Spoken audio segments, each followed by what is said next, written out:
عليكم ورحمة الله وبركاته. الحمد لله رب العالمين والعاقبة للمتقين والصلاة والسلام على أشرف الأنبياء والمرسلين وعلى آله وصحبه وسلم تسليما كثيرا كثيرا أما بعد.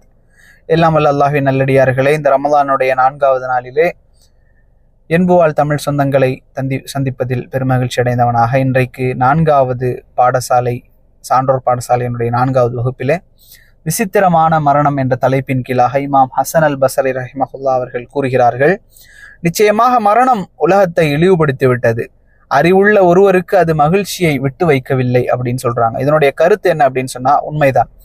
மரணம் என்பது அதை போன்று ஒரு பெரிய சோதனை எதுவுமே இல்லை.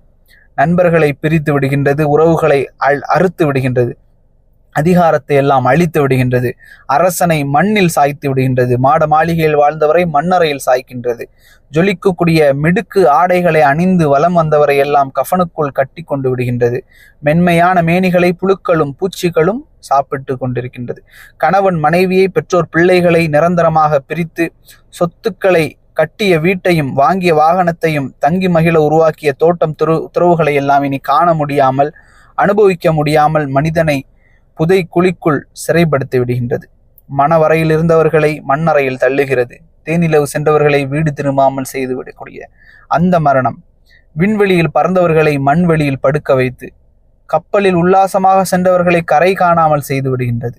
இப்படி மரணம் செய்கின்ற விசித்திரங்கள் ஏராளம். இதைவிட உலகில் பெறக்கூடிய பெரும் துன்பமோ சோதனையோ வேறு எதிலும் இருக்கின்றதா என்றால் இல்லை. அந்த மரணத்திற்கு பின் ஒரு நன்மையை கூட செய்ய முடியாமல் போய்விடுகின்றது. இருண்ட நெருக்கமான வசதியற்ற ஒரு மண் குழியில் படுக்க வைத்து விடுகின்றது. முன்கர் நக்கீர் என்று சொல்லப்படக்கூடியவர்களை சந்திக்க வைத்து விடுகின்றது.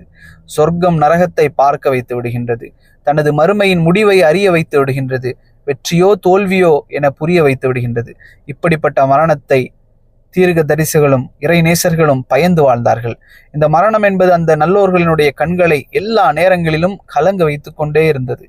அவர்களுடைய உள்ளங்களை உலுக்கி கொண்டிருந்தது. இந்த மரணம் உலக இன்பங்களையும் சுகங்களையும் விட்டு அவர்களை தூரமாக்கியது. மரணத்தை நினைத்து நினைத்து ஒவ்வொரு நாளும் அல்ல, ஒவ்வொரு மணியும் அல்ல, ஒவ்வொரு நொடியும் அவர்களை நல்ல அமல்களின் பக்கம் வெகுவாக ஈர்த்து படுக்கையிலிருந்து விழாக்களை விலக்கி கண்களிலிருந்து தூக்கத்தை கலைத்து அந்த சலஃபுகள் வாழ்ந்து வந்த சம்பவங்களை நாம் பார்க்கலாம். அல்லாஹின் பக்கம் அவர்களை விரண்டோட வைத்தது இந்த மரணம்.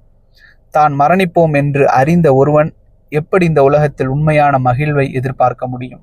இந்த உலக இன்பங்களில் எவ்வாறு தனது ஈமானையும் தன்னுடைய உள்ளத்தையும் அவன் பறிகொடுக்க முடியும்? யா அல்லாஹ், எங்களை இந்த உலக இன்பங்களை ஏமாற வைத்து விடாதே. எங்களை மறுமையை நினைவு கூறக்கூடிய நல்ல மக்களில் உள்ளவர்களாக எங்களை ஆக்கியருள்வாயாக.